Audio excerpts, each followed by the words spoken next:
Obrolan Budaya RRI Tanjung Pinang. Tonton yang Anda dengar.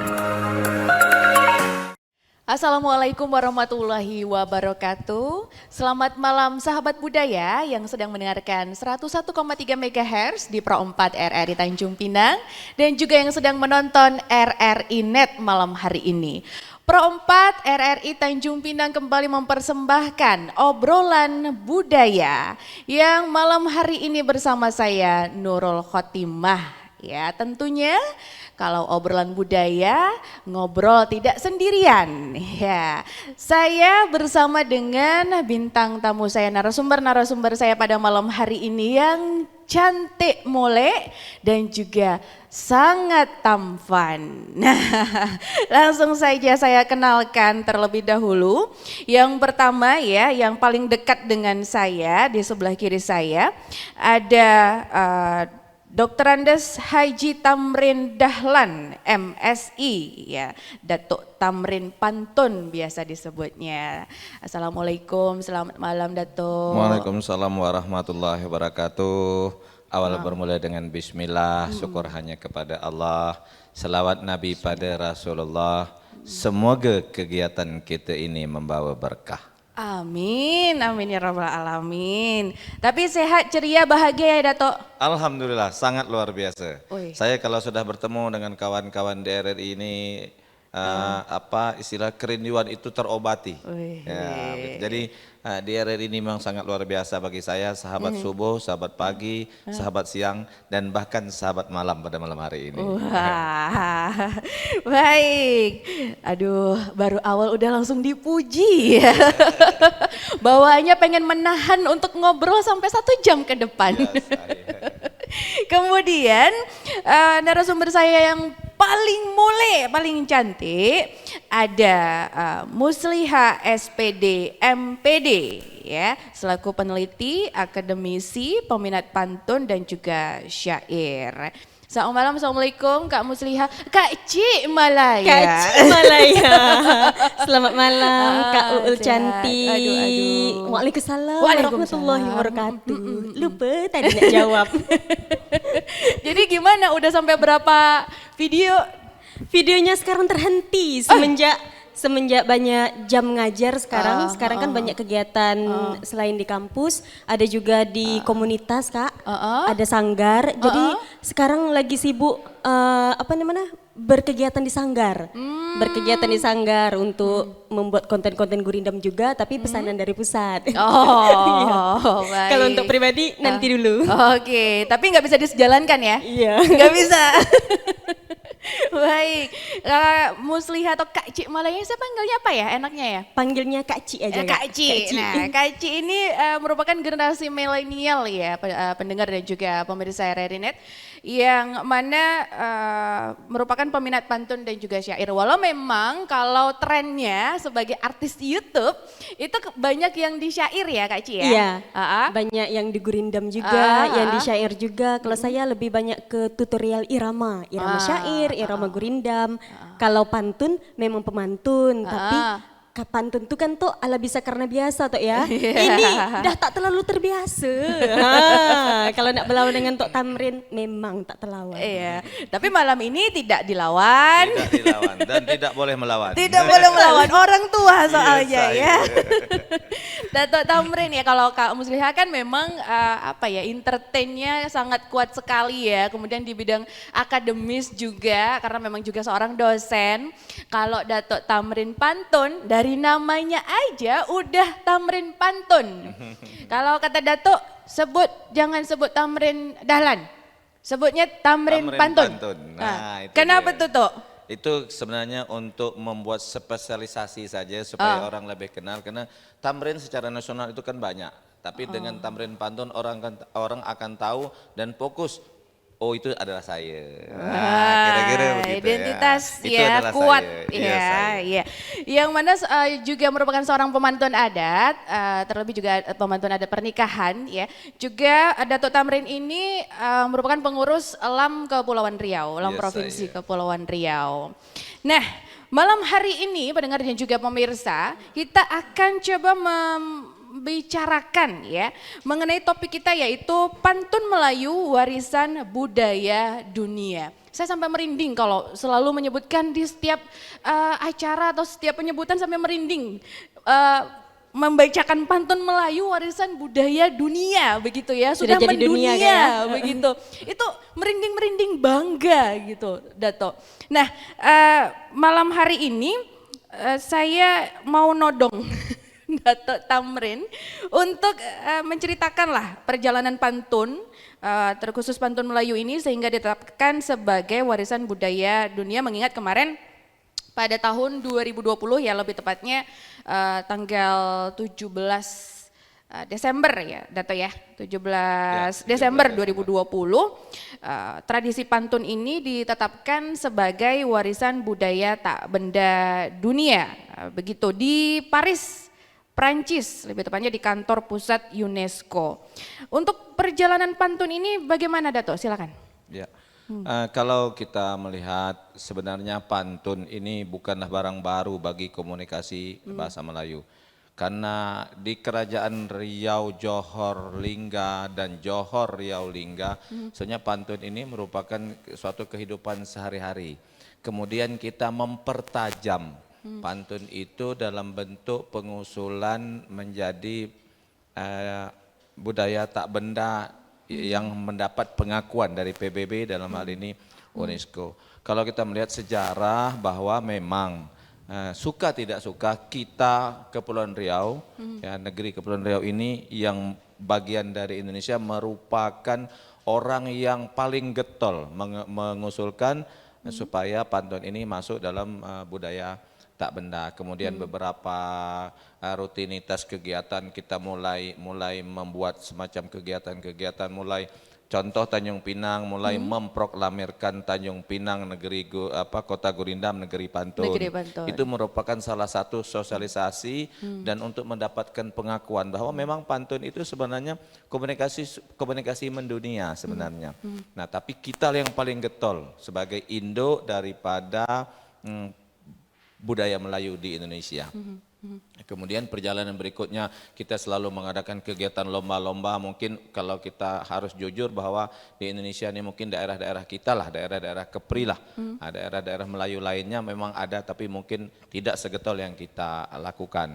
Kemudian setelah itu muncul ide-ide untuk mendapat pengakuan oleh UNESCO dalam bentuk budaya tak benda tadi. Maka karena pantun merupakan bukan hanya milik kita harus jujur itu yang sebenarnya memang milik kita pada era-era abad ke-17. Kita ini kan bersama antara Johor, Pahang, Riau itu kan kita merupakan satu kesatuan dalam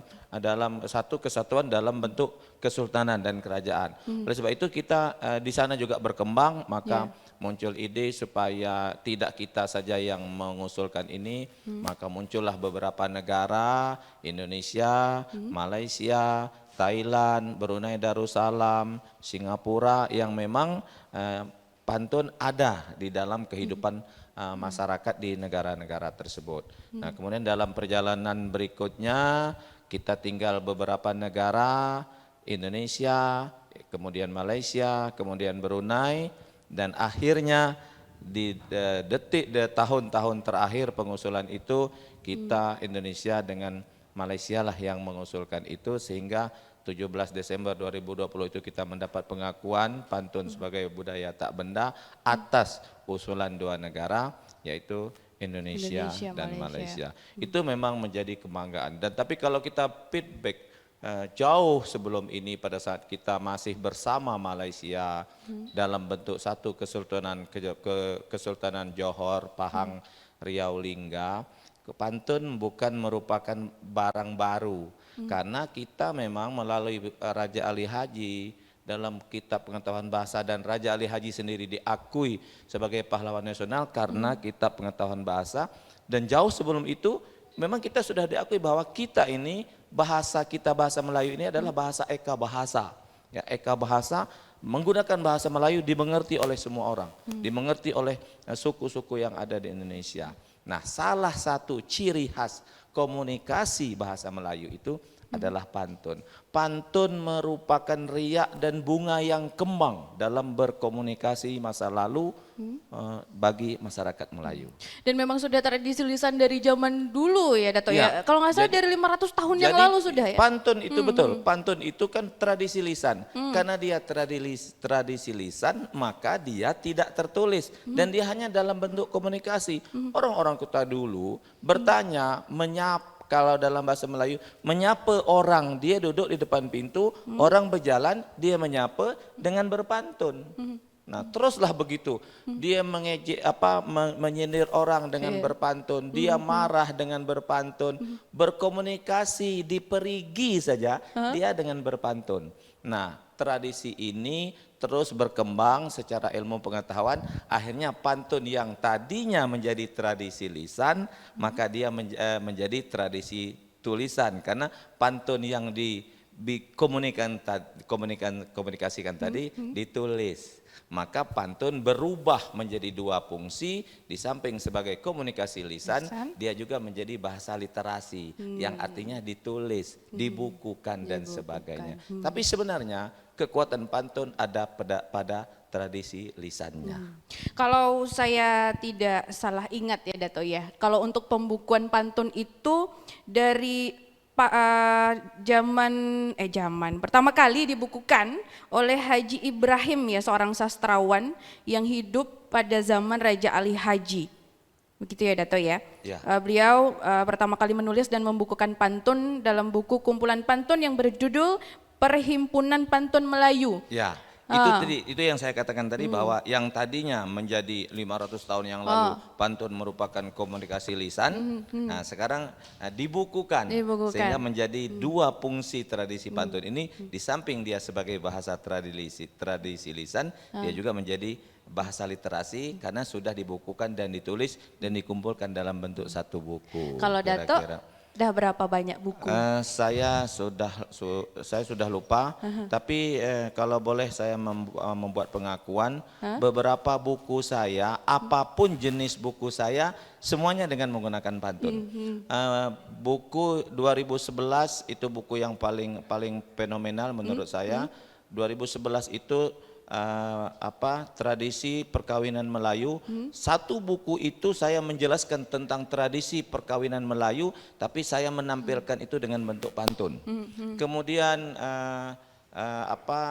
semua buku saya pada umumnya penampilannya adalah pantun. Jadi saya tidak mendeskripsikan dan saya tidak dalam bentuk buku biasa. Karena apa? Karena pantun itu lebih mudah dibaca dan lebih mudah dimengerti. Nah, saya kira begitu. Saya sudah lupa entah 7 entah 8 buku yang saya tulis. Tapi yang jelas semua tentang spesifik pantun. saya adalah pantun. Baik, ini sebenarnya ada bikin penasaran ya pendengar dan juga penonton ya mengenai buku-bukunya Dato Thamrin. Tapi saya ke Kak Cik Malaya terlebih dahulu, yang mana merupakan generasi muda ya, generasi milenial, masih sangat muda, cantik dan menawan. Bisa dilihat ya, cantiknya seperti apa ya Dato ya. Ini berkat makeup nih Kak. Oh iya. Nggak filter ya tapi Nggak filter. tidak bisa difilter. Yang mana kan memang untuk sekarang ini generasi muda memang sangat banyak sekali yang berminat di berpantun begitu. Apakah Kak Cik Malaya sudah lama berminat berpantun? Kalau saya Dari kapan? Boleh diceritain? Dari SMP. Dulu kan sering ada gawe seni tuh ya. Gawe seni tingkat kota. Kalau saya aslinya Karimun, gawe seni tingkat Kabupaten Karimun. Itu ada lomba pantun Kak. Jadi memang siswa diarahkan untuk berpantun, satu tim 3 orang. Dan waktu itu kita masih kecil, jadi pakai tulis. Ditulis dulu pantunnya Baru apa, dihafalin? iya, cari isi dulu, isi, baru sampiran-sampiran, baru cakapkan apa pantun yang nak kita buat tuh kan, sesuai dengan request dari Dewan Juri, gitu Kak. Jadi kesini-sini setelah saya mengajar, saya melihat potensi pantun generasi muda itu agak sulit dicari, toh ya, agak sulit dicari. Karena kami dengan Nato ini sama mengajar tamadun Melayu, tamadun dan tunjuk ajar Melayu. Senior junior ternyata Senior ya. dan junior. Ketika saya melihat mahasiswa Kak, ternyata mahasiswa ini kalau kita ajak menyanyi, dia suka.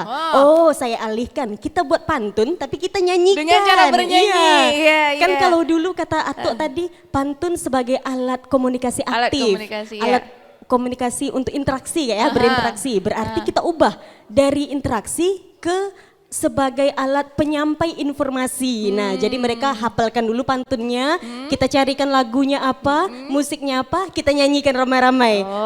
Baru mereka semangat Kak belajar pantun. Baru di situ muncul kecintaan untuk belajar. Bu, bagaimana cara buat pantun yang cepat?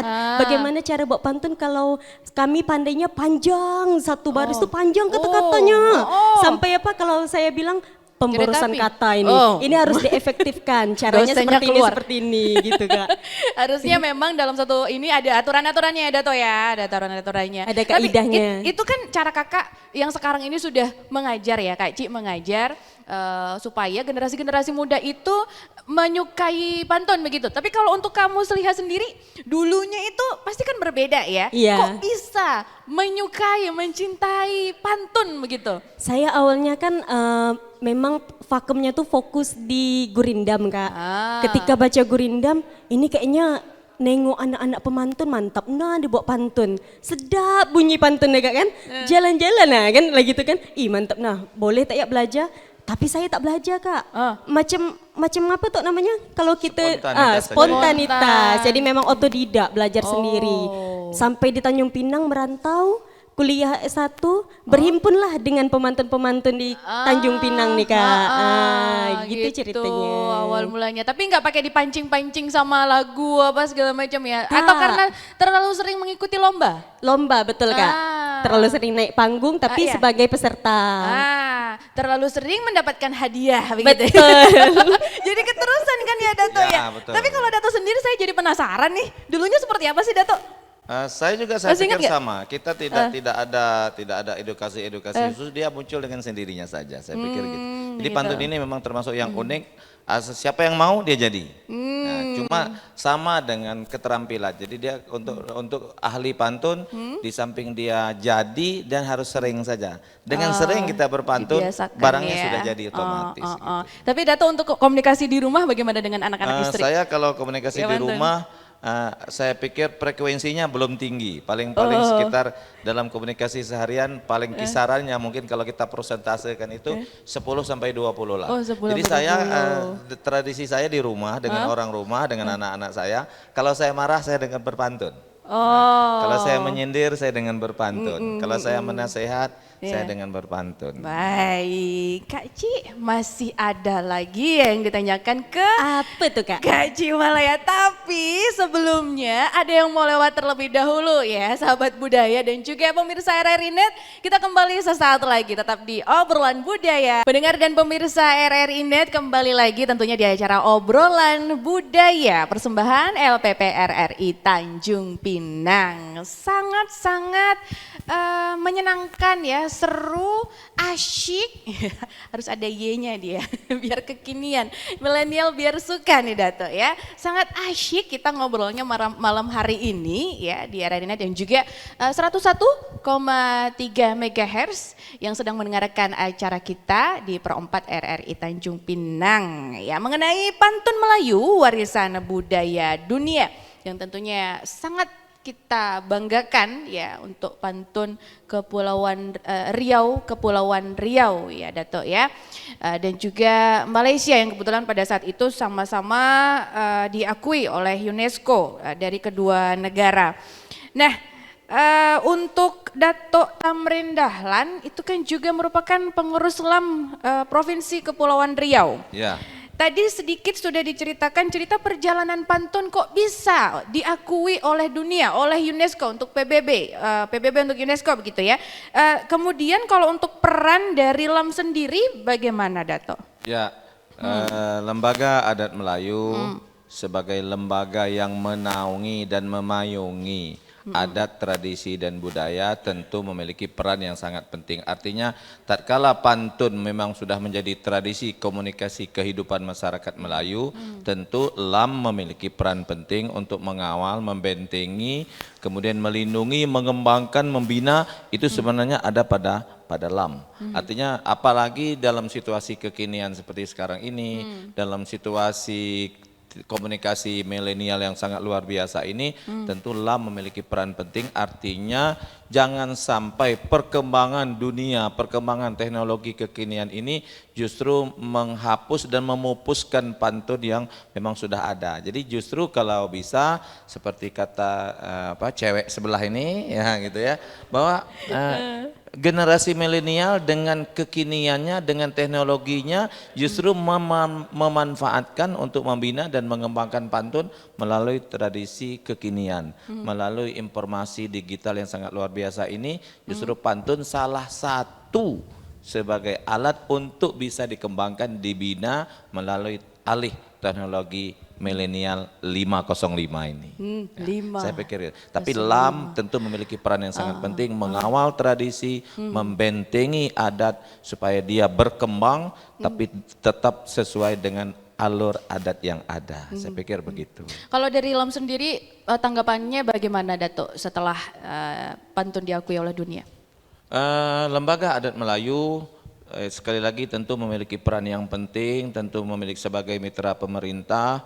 Lembaga Adat Melayu tentu sangat konsen terutama dalam hal pembinaan dan pengembangan.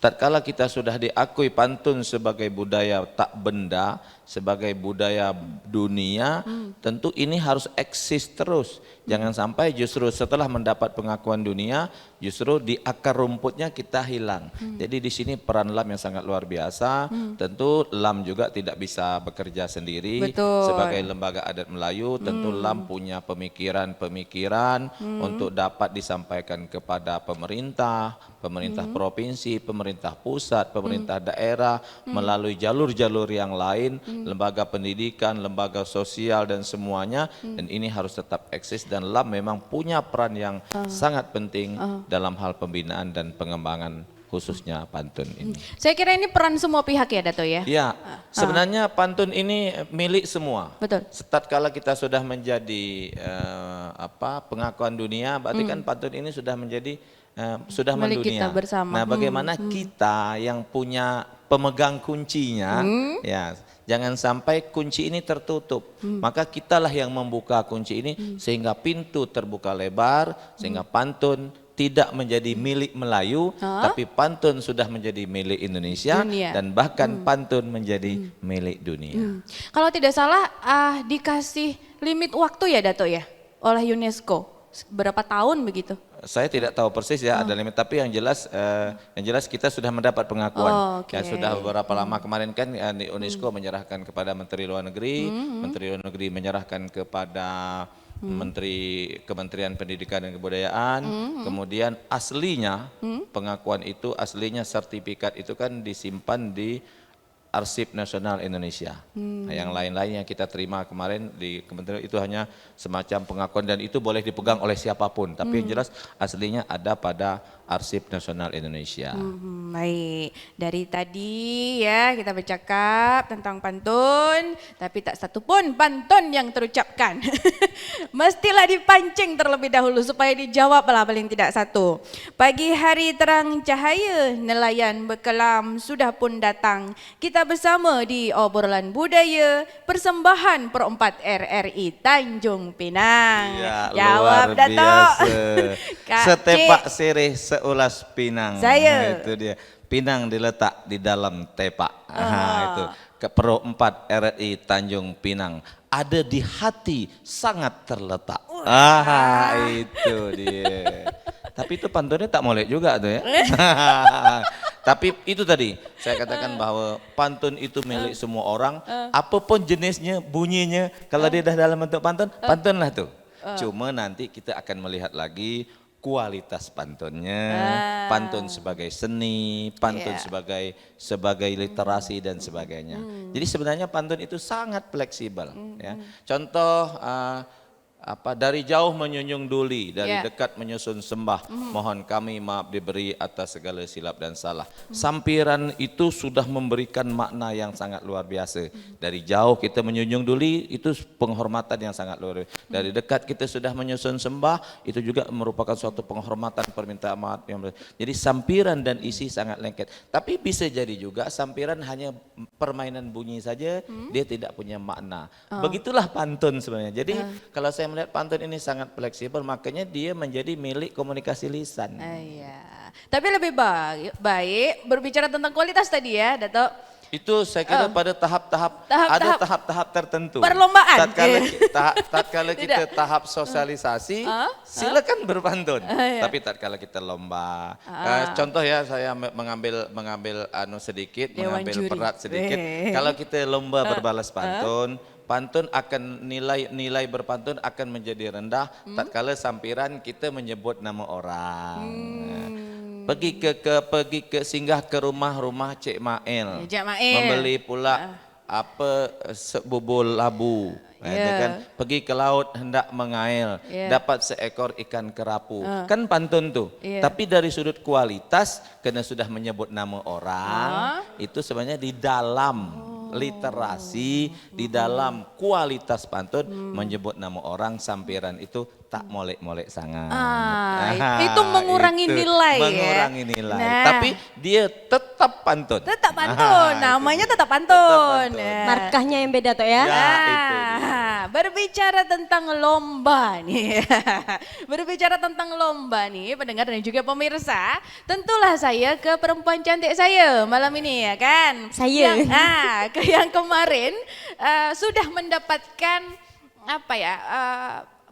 Sudah menjadi pemenang juara 2 lomba berbalas pantun Iya, tingkat nasional. Ya dari BUMN ya, Kementerian BUMN ya Kak Icik Malaya ya. Iya, betul. Ceritain dong, Ceritain. Kak pendengar dan juga sahabat budaya. Oh iya Kak, tadi nyambung pantun Nato, saya nak balas yang Kakak Alah, juga tadi itu. iya, Tadi kan perempuan pantun Tanjung Nato, Pinang. saya sambungkan sampiran deh. Sila.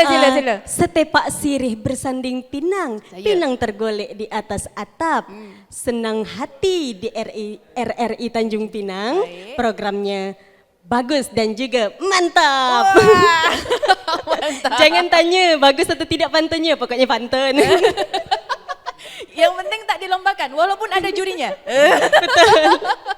Jadi Kak, berbicara tentang perlombaan kemarin, Iya. kita itu terbenturnya pada estimasi waktu. Jadi seminggu mau tutup nih Kak. Oh, dadakan. Kita baru persiapan nak bikin musik, Iya. nak take instrumen, alat-alat musik, itu dibuat Kak. Kita buat, cipta sendiri musik pengiringnya, terus kita harus take vokal, vokalnya ada 4 pemantun, setelah kita siap musik, di mastering, di mixing, baru kita masuk pada fase visualisasi, pengambilan video kan Kak, itu pun lama, tapi kami karena ulang-ulang terbatas waktu, jadi cuma 1 hari syutingnya, Wah. itu pun cuma 1 tempat, Ah, 1 tempat di Tugu harusnya Sirih. mau berapa tempat? Rencananya mau berapa tempat? Rencana kita mau 4 tempat, cuma tak terkejar. Yang ini tempatnya di mana? Tempatnya di Tugu Sirih, Tugu cuma Sirih. 1 tempat dan cuma 1 kostum. Kesian. Sedangkan yang juara 1 kalau kita tengok Kak, baju dia banyak ganti-ganti, tempatnya banyak ganti-ganti. Tak telawan. Tapi itulah moleknya dari umrah ya. Iya, jadi yang lebih parahnya Kak, 1 minggu sebelum penutupan, setelah siap, hari ini siap, malamnya penutupan, tahu-tahu buka di Instagramnya PT Balai Pustaka, diundur 1 bulan kemudian lagi. Iya. Tapi nggak boleh ngulang. Bukan nggak ngulang Kak, udah malas. Udah malas Anaknya ya. ada mahasiswanya ada 1 yang KKN kebangsaan berangkat, jadi tak jadi take ulang. Personilnya kurang, nggak jadi take ulang. Tapi kalau saya take ulang boleh ya, diperbolehkan Boleh. pada saat itu ya. Boleh, karena belum kita kumpulkan kan Kak. Wah ini ya hadiahnya, waduh. Hadiahnya jangan ditengok, Eh, belum cair. Sudah ternampak. Ya, di layar dari tadi sudah Sangat kelihatan. luar biasa. Itu dia. Ada 2 digit toh. Yes, Ya. saya. Habis ini kita ngopi toh, tenang Yes, aja toh. Boleh, ngopi di akau. Akau ya kalau orang sini bilang ya. Kalau di luar daerah nggak ada akau ya toh ya. Tidak ada. Tidak ada di Mungkin sini akau. ada, tapi mungkin Namanya, istilahnya saja. Istilahnya di sini. Yang apa? Apa ya? Yang menasional apa ya? Akau itu ya toh ya? Akau itu nasional Apa? kita tak paham juga lah, yang jelas. Puja kalau Sera sekarang mungkin, ini, Mbak, ya? Puja Sera juga itu menjadi milik kita Milik sebenarnya. kita. Puja Sera itu kan pusat jajan selera rakyat. Itu Singkatan. sudah klaim kita. Dan kita kemarin sebenarnya ingin membrandingkan Akau ini ya, bahwa tatkala Anda memasuki Tanjung Pinang menikmati keluar ke kuliner Tanjung Pinang cuma ada 2 rasa. Kuliner Tanjung Pinang cuma ada 2 rasa. Yang pertama? Rasa yang pertama sedap dan rasa yang kedua paling sedap. Nah, kan begitu. Itu sebenarnya memotivasi kita. Tapi memang masakan-masakan Melayu begitu ya, baik itu kue-kue tradisionalnya, masakan makanan-makanan beratnya itu saya yang basically-nya orang Jawa jatuh cinta sekali dengan masakan Itu dia. Melayu ya, Iya, bukan karena saya. tinggal di sini ya, bukan, tapi karena memang lidahnya cocok sekali. Iya. Nah, ini 30 kan kesebut kan jadinya kan, langsung aja lanjut ya, juta ya. 30 ya. juta, kalau Belum. juara satunya Kak 50 juta. 50 juta juara Jadi jaraknya satunya. tuh 20 juta guys, 20 juta. Luar biasa. Luar biasa. Tapi kalau untuk format-format perlombaan begitu, apa saja sih penilaian-penilaiannya? Dato, ini kan barangkali juga mengedukasi teman-teman yang ingin ikut lomba. Karena memang belakangan ini sering sekali diadakan perlombaan-perlombaan pantun dalam bentuk apapun. Betul. Itu bagaimana? Kita kalau nak melihat sebenarnya lomba berbalas pantun itu kan adalah salah satu sosialisasi pembinaan dan pengembangan sebenarnya. Tapi sebenarnya itu tadi, tatkala kita melihat kriteria itu sebenarnya hanya untuk membatasi penilaian saja, mana yang molek, mana yang tak molek, mana yang tingkat spontanitasnya tinggi, mana yang tidak. Kalau kita boleh melihat bahwa kita dalam pelajaran pantun kan yang jelas 4 baris, Satu baris. rumusnya adalah ABAB. Tapi hari ini memang suka tidak suka kita, itulah tadi, tatkala kita sudah melakukan perlombaan tentu kriteria itu menjadi pedoman bagi kita. Itu sebenarnya hanya pedoman saja. Tapi sebenarnya pantun itu sangat fleksibel saja. Dia apabila sudah berbunyi pantun 4 baris, pantunlah tuh. Nah, tapi tatkala kita lomba tentu ada kriteria-kriteria untuk membatasi, untuk melihat kualitas tadi. Jadi kalau kita sudah lomba, kita sudah melihat kualitas pantunnya. Ya itu dia tadi, untuk mencari titik kemolekannya itu Ya, ya, kemolekan itu dia. pantun itu. Iya, saya. Berbicara tentang molek tak molek, ya kan, itu sebenarnya daya tarik pantun, kemolekan pantun itu seperti apa Datuk? Sehingga pantun itu disukai oleh banyak kalangan kalau saya bilang ya, nggak cuma orang tua saja. Generasi muda, Untuk anak-anak generasi juga. milenial sekarang ini fungsi pantun di samping komunikasi, fungsi pantun sebenarnya sudah multi, sudah banyak. Semua pantun itu bisa dimanfaatkan. Yeah. Kelebihan pantun adalah dapat dimanfaatkan dalam semua kondisi, dalam semua generasi, Yeah. dalam semua situasi. Tatkala kita bersedih akan berbunyi pantun nasihat. Tatkala kita bergaul sesama teman sebaya akan berbunyi, akan muncul pantun-pantun Jenaka. senda gurau, Wah.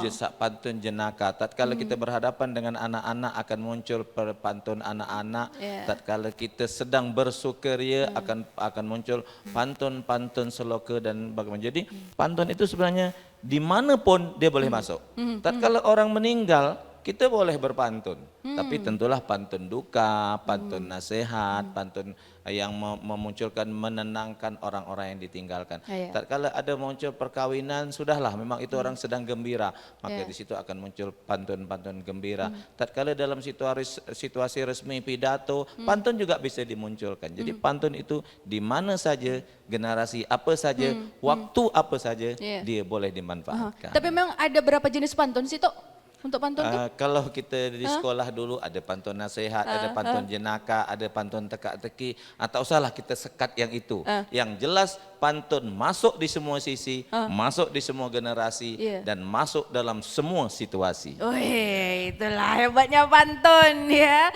Tapi kalau itu tadi menurut pandangan Dato ya, tapi kalau menurut pandangan Kak Cik Malaya yang juga merupakan seorang akademisi, itu moleknya pantun itu loh, moleknya pantun itu sebenarnya bagaimana menurut Kak Cik? Kalau saya melihat moleknya pantun itu Daya terletak tarik. pada bernasnya diksi dan gaya bahasa yang digunakan. Wah, ini Kayak dia. Tok Tamrin tadi kan setepak sirih, jadi bunyinya tuh sedap. Tapi kalau kita suruh anak-anak milenial sekarang bunyinya jalan-jalan ke Jakarta, kan tuh bunyinya Jakarta atau misalnya bunyinya tuh apa? Saya sedang berduka. Jadi diksi-diksi yang melambangkan tentang kekayaan alam, keindahan alam, keindahan lautan, keindahan samudra, lokal ya, terutama untuk lokal ya. Iya, itu muncul di sampiran dan itu tuh memang menjadi ciri khas pantun orang Melayu. Karena saya pernah kuliah di Bandung, Kak. Iya. Ciri khas pantun orang Sunda ada, mereka parikan, tapi beda, bunyinya beda. Misalnya tokecang, bala gende, Bapak Asep di kopea hidung warnana, urang Bandung saromea, somea kabalarea. Jadi mereka tuh berpantun dengan bahasa mereka. Kalau kita kan dengan seni khasnya sastra klasik Melayu. Jadi keluar semua bahasa-bahasa arkaisnya. Itu yang susah ya, yang susah. Kalau anak-anak sekarang kan bahasanya yang agak-agak kalau saya katakan agak gampang dicari, Kak, kosakatanya. Misalnya hari ini hari Senin, kan? Kalau kita kan dulu tuh apa yang belakangnya nin, yang agak seni gitu bunyinya, itu dicari betul. Pantun sastra ya maksudnya ya. Gitu tuh lebih mendalam lagi lebih mendalam lagi. Tapi ngomong-ngomong ya Kak Ci ya, yang cantik sebenarnya pemantun-pemantun wanita di Kota Tanjung Pinang ini ada banyak nggak sih Tok? Kak? Lumayan, cuma yang saya tahu pemantun tuh itu aja orang-orangnya tuh ya. Misalnya lomba berbalas pantun, Tok Tamrin juri. Yang naik di atas panggung tuh itu aja orangnya tuh. Itu aja berkeliling-keliling 10 kali acara pantun, itu juga orangnya. Tapi bisa dibilang lebih banyak peminat yang laki-laki daripada perempuan nggak Tok? Kalau saya melihat, kalau kita lihat dalam lomba, dalam berbalas pantun, sebenarnya imbang saja, ya, imbang saja. Antara laki-laki dan perempuan imbang. Cuma kita itu tadi, kita mau melihat keterwakilan itu sebenarnya kalau kita lebih banyak sering kita melakukan lomba, kegiatan, maka dia akan muncul dengan sendirinya. Gitu, dan sesuai dengan dengan perempuan biasanya kan. Kalau tidak ada kegiatan-kegiatan seperti itu, dia jarang memunculkan dirinya. Itulah kelebihan perempuan Melayu sebenarnya, ya kan? Berbeda dengan laki-laki. Laki-laki memang dia super aktif. Dan dalam pantun, laki-laki itu memang dia super. Gitu. Dua pantun laki-laki, kalau dia mau merayu, mungkin akan dijawab oleh satu perempuan. Jadi sebenarnya begitu. Jadi kalau kita melihat banyaknya, saya kira ya 50-50 lah, sama. 50-50 ya, alhamdulillah kalau begitu. Tapi mungkin lebih banyak yang perempuan tuh banyak yang malu ya. Iya betul ya. Tapi kalau hadiah yang ditawarkan pertandingannya gede banyak tuh ya yang turun. Tergantung digit ternyata. Baik pendengar dan juga pemirsa RRI Net. Tentunya masih di acara obrolan budaya, nanti kita akan lanjutkan ya Dato ya dan Kak Cimalaya ya tentunya hanya di RRI Obrolan Budaya. RRI Net Radio Visual. RRI Net, tonton yang Anda dengar. Di Pro 1, Pro 2, Pro 3, Pro 4, VOI.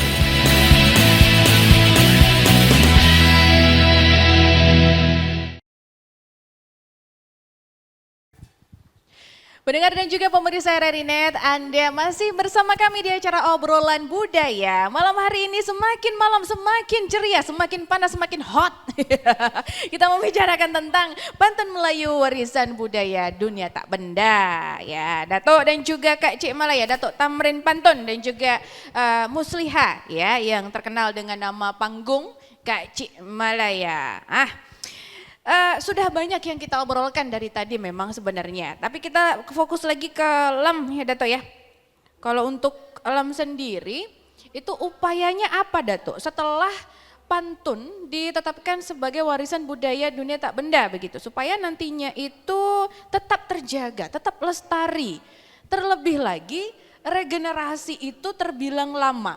Untuk yang seumuran saya, halo selamat malam teman-teman, pemantun-pemantun muda yang juga temannya Kak Cik Malaya juga.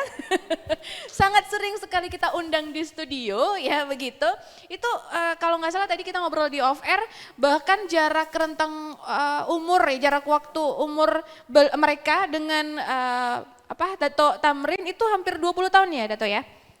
Jadi regenerasinya tuh lumayan lama begitu. Tentunya apa langkah-langkah dari LAM Kepulauan Riau? Ya, Lembaga Adat Melayu sebagaimana yang saya sampaikan di yang pertama tadi bahwa dia adalah pelindung pembina, Ya. pengembang, kemudian tameng tradisi, maka Lembaga Adat Melayu sangat berperan penting untuk kedepannya dalam hal pembinaan. Memasyarakatkan pantun dalam komunikasi kehidupan sehari-hari memang pekerjaan yang tidak mudah bagi generasi milenial sekarang ini. Tapi sebenarnya dapat dimanfaatkan melalui digitalisasi dan sebagainya sehingga keberadaan pantun, eksistensi pantun itu tetap ada terus. Kita bisa menggunakan manfaat ke digitalisasi tapi basisnya adalah pantun, Yeah. pembinaan pantun. Yang berikutnya Lembaga Adat Melayu tentu memiliki peran kepada pemerintah, memberikan masukan kepada pemerintah, lembaga pendidikan dan sebagainya sehingga pantun akan terus menjadi kegiatan-kegiatan yang rutinitas sehingga dengan kegiatan yang rutinitas itu insya Allah akan melahirkan pemantun-pemantun. Secara jujur sebenarnya kita ini semuanya berpantun, cuma tingkat kualitas dan tingkat spontanitas.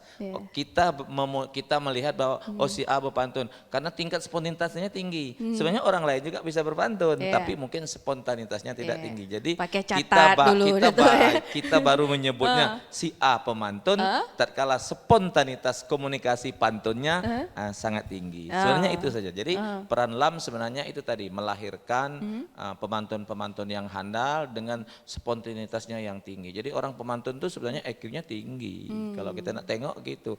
Kalau orang yang spontanitasnya tinggi berarti EQ-nya tinggi. Dia bereaksi cepat terhadap pantun yang diterima. Jadi antara aksi dengan reaksi tidak ada jeda. Disitulah baru kita sebut dia adalah pemantun. Tapi tatkala masih ada jeda beberapa menit, itu kita belum dapat menyebut itu sebagai pemantun. Begitu, sebenarnya ya. begitu. Mikir dulu itu belum jadi, ya. Pemantun itu sebenarnya maka melalui lomba lah, melalui berbalas pantun kan kita melihat. Biasanya dalam lomba kita hanya beri jeda itu 30 detik saja. Kan itu sangat singkat itu. Kira-kira begitu. Misalnya kalau kita nak memuji Nurul dari Pinang ke Kuala Lumpur, nak membeli sebuah betik, kalau pandang lama Nurul, makin lama makin cantik. Tatkala saya memuji, Nurul spontanitas tidak menjawab. Iya. IQ-nya masih belum tinggi. Maka Nurul akan menjawab cepat. Harum baunya bunga selasih. Kan terletak orang di tepi pelanta. Atas pujian, ucapan terima kasih, saya mulai jatuh cinta. Misalnya, itu spontanitasnya tinggi, maka kalau spontanitas Nurulnya tinggi, maka Nurul sudah dianggap sebagai pemantun. Kira-kira gitu. Ya, tapi memang luar biasa. Dan tentunya pastikan ya, Cik Malaya ya, untuk mendapat sebutan sebagai pemantun itu kan nggak mudah ya. Betul. Apalagi tadi diklaim kalau pemantun itu pasti IQ-nya tinggi begitu. Iya, pemantun itu harus cerdas Kak, cerdas menempatkan kata-kata tuh ya. Jadi misalnya satu baris 4 sampai 6 kata, jangan lebih. Nanti kalau lebih suku katanya susah. Sampai 3, 14, 15, 16, 20 100. Iya, bedongeng jadinya. Jadinya bukan pantun kan. Tapi memang step-stepnya harusnya apa aja sih Kak? Kita kalau step-step cara Supaya cepat membuat pantun biasanya pikirkan isi dulu tuh ya. Baris 3, 4. Jadi pantun itu kan satu bait 4 baris. 1, 2, 3, 4. Pikirkan 3, 4 dulu. Dah cari 3, 4 endingnya, rimanya. Tengok misalnya ma sama di. Cari atas apa yang ma, apa yang di. Misalnya purnama atau bawahnya kedidi gitu kan. Nah, jadi kita harus cari, harus cepat. Jadi memang harus ada kalau bahasa orang Cina semponganya kita ya. Iya, karena Jadi memang harus kemarin ditata Kak. kemarin ada yang sempat ngobrol sama saya, pengen menjadi pemantun inilah Datuk Tamrin wannabe. Ceritanya macam betul, gitu. betul. Tapi sekarang lagi dalam proses penghafalan kosakata. Penghafalan. Lagi ngafal-ngafal kosakata nih Kak, yang banyak sebanyak-banyaknya gitu, supaya nanti bisa spontan begitu. Kalau saya pribadi membuat pantun itu jangan dihafalkan kosakata tapi buat pantun tuh ya. Buat pantun. Jadi memang harus biasa. Allah bisa karena biasa, lancar kaji karena diulang kan. Betul. Lancar berjalan karena ditempuh. Memang harus kita coba setiap hari. Memang pertama pantun kita tak sedap bunyinya, sumbang. Pernah saya buat pantun anak buaya di atas kelapa kan, jauhnya anak buaya dekat pokok kelapa. Gak nyambung ya. Itu saking nak belajar buat pantun tuh waktu SMP kena ketawakan orang, ngakak orang penonton ketawa dengan pantun kami kan. Tapi kalau saya tengok Kak, eksistensi pantun itu tuh lebih bagus pantun daripada gurindam syair. Karena eksistensi pantun lebih banyak kalau saya lihat Kak. Tapi vakum gurindam syair agak susah karena pantun kan biasanya kita lafazkan tradisi lisan secara tuturan. Kalau gurindam dan syair kebanyakannya orang yang bersuara merdu saja Betul, Kak, yang bisa betul. kontrol suara, yang bisa menyanyi. Tapi yang pantun ini saya rasa lebih gampang untuk mengeksistensikan, mempertahankan eksistensi pantun tuh lebih gampang. Banyak yang suka pantun, banyak yang suka. Banyak. Semua orang suka pantun. Betul tak? Betul, betul. Apalagi dalam kehidupan sehari-hari saja seperti kata Dato tadi sebenarnya kita sudah berpantun begitu. Hanya saja dikasih amplop apa enggak. Begitu ya Dato ya. Tapi bisa jadi penghasilan ya Dato ya. Insya Allah. Wih. Saya secara pribadi pantun merupakan bagian kehidupan yang memang tidak terlepas dari dari kehidupan saya. Maka banyak manfaat yang saya rasakan. Maka tingkat kesyukuran saya dengan saya kata orang bahwa saya ini adalah pemantun, maka kehidupan saya berubah kena pantun itu. Secara pribadi, insya Allah saya naik haji itu merupakan bagian dari Berkah pantun ya. Berkah pantun. Orang rumah naik haji itu juga merupakan berkah pantun. Jadi saya merasa secara pribadi bahwa pantun ini sudah melekat, sudah bersebati dengan kehidupan saya. Ini orang-orang Tanjung Pinang, Kepulauan Riau, tersebut aja nama Tamrin Pantun. Hah, itulah. Langsung kenal kayak ya. Iya, ada kawinan gitu kan, ada pernikahan. Siapa pemantun? Tamrin Pantun. Weh, enggak tahu. Sebenarnya Gila, tidak Dato. juga. Oh, enggak juga. Tidak juga. Sebenarnya Aduh, salah lagi. kami kan hanya sebagai pemain istilahnya, pelaku di lapangan. Cuma sebenarnya peran di orang ini sebenarnya yang paling penting.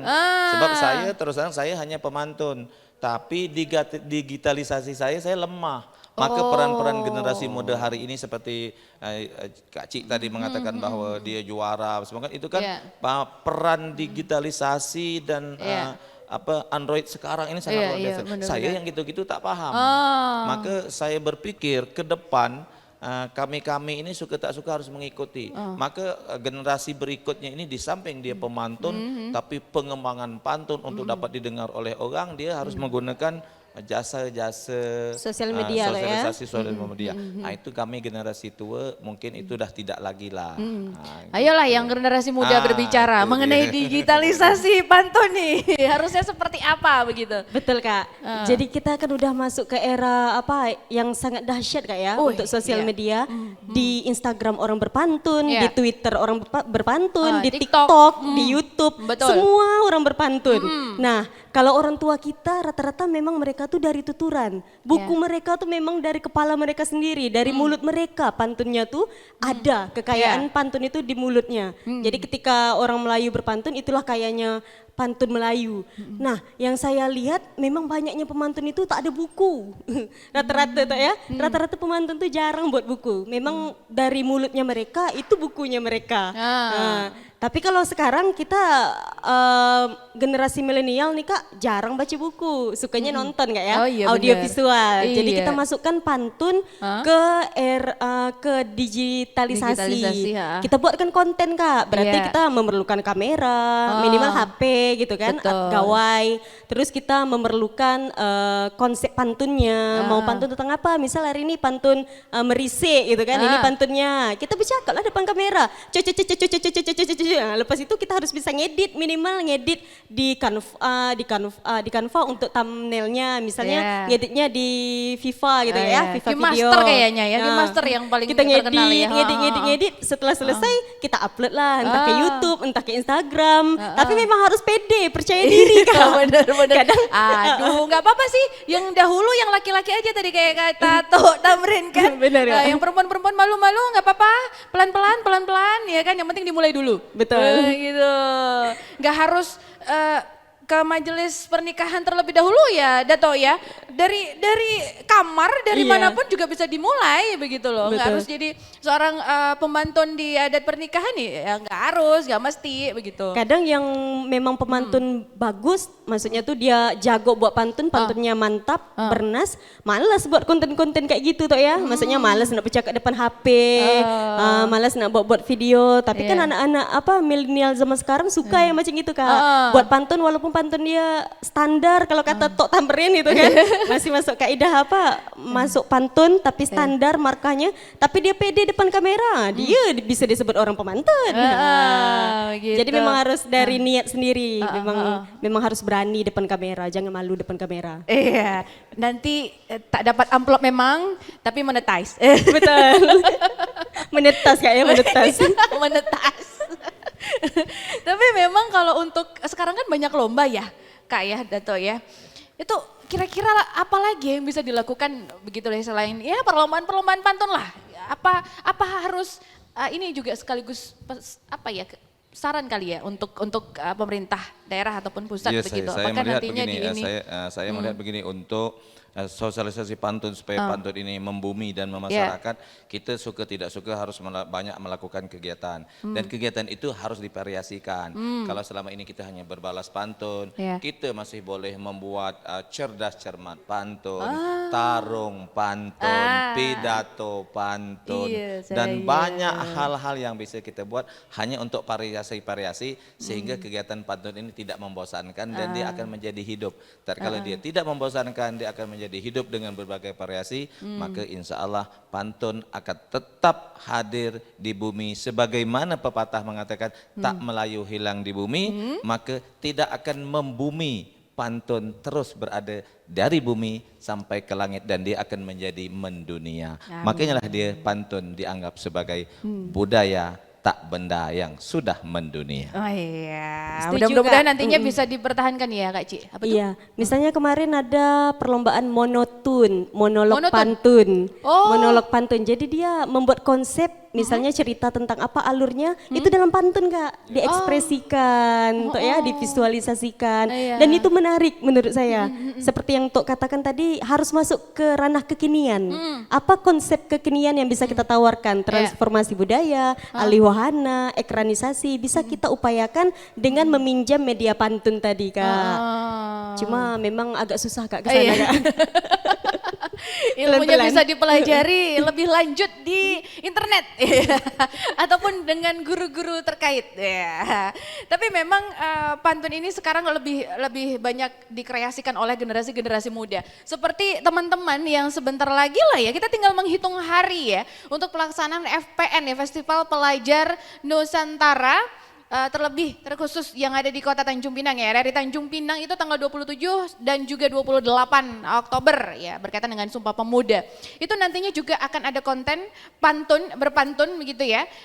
Bahkan dari video-video latihan yang mereka kirim ke kami itu ada yang drama pantun. Kemudian pantun dilakukan dengan aransemen-aransemen etnik tradisional. Jago-jago tuh. Itu dia, sangat luar Itu, biasa. iya. Salah Jadi- satu variasi untuk membumikan pantun dan menduniakan pantun. Alhamdulillah, inilah mudah-mudahan RRI, ya kan, apalagi seluruh Indonesia juga ada konten-konten pantun, nantinya juga sekaligus peran serta lah ya kami untuk membumikan pantun. Terakhir, harapan dari Dato' lah terlebih dahulu. Ya, sebagai orang yang memang sudah bergumul dan bersebati dengan pantun, tentu kita berharap bahwa pantun menjadi milik semua orang, menjadi milik masyarakat Indonesia, menjadi milik masyarakat Malaysia sebagai orang yang mengusulkan supaya pantun menjadi milik dunia, dan bahkan hari ini mudah-mudahan ke depan pantun menjadi milik dunia. Amin. Silakan Kak Cik Malaya. Kalau saya harapannya semoga pantun tetap berjaya, tetap eksis, tetap tak lekang oleh waktu, tak lekang oleh hujan badai, ribet, topan apapun itu tak lekang, tetap ada, tetap bersinar, semakin terserlah, semakin Kak, hidup di kehidupan masyarakat kita. Betul Kak. Baik, amin ya rabbal alamin. Terima kasih banyak atas waktunya Kak Cik Malaya. Saya Dan juga luar biasa.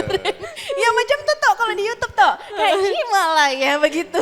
Dan juga Dato' Tamrin Dahlan ya atas waktunya. Jangan kapok untuk datang lagi ke RRI Tanjung Pinang untuk acara-acara kita selanjutnya. Apalagi Dato' Tamrin Dahlan ya yang selalu setia bersama RRI Tanjung Pinang. Kak Tasikmalaya juga sudah beberapa kali ngobrol dengan kita di radio. Terima kasih banyak waktunya. Ya, sehat selalu, bahagia selalu. Baik, pendengar dan juga pemirsa RRI Net, saya beri terlebih dahulu satu pantun ya sebelum saya tutup. Letak barang atas dunia, dibawa belaya sampai ke pekan. Pantun Melayu warisan dunia, mari bersama rawat dan lestarikan. Saya akhiri dengan wabillahi taufiq wal hidayah. Wassalamualaikum warahmatullahi wabarakatuh. Selamat malam, salam budaya. Ini dia obrolan budaya persembahan RRI Tanjung Pinang. Obrolan budaya RRI Tanjung Pinang. Tonton yang Anda dengar. RRI Net Radio Visual. RRI Net tonton yang Anda dengar. Di Pro 1, Pro 2, Pro 3, Pro 4, VOR.